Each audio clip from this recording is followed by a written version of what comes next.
जी हाँ, ये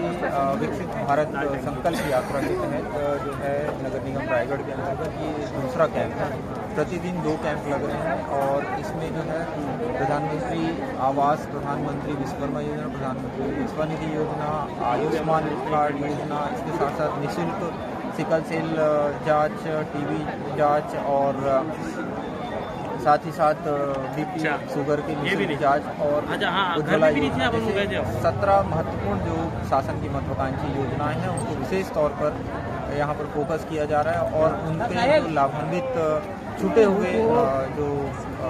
हितग्राही हैं जो इस योजना से लाभान्वित नहीं हुए उनको चिन्हांकित करते हुए उन्हें इस योजना में पंजीकृत करते हुए उनको इस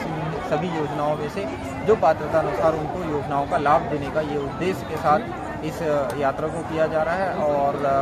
यहाँ पर आप देख सकते हैं कि काफ़ी संख्या में लोग आए हैं और उनका पंजीयन किया जा रहा है और उनको अपनी पात्रता अनुसार उसके जो है उन योजनाओं का लाभ दिया जाएगा।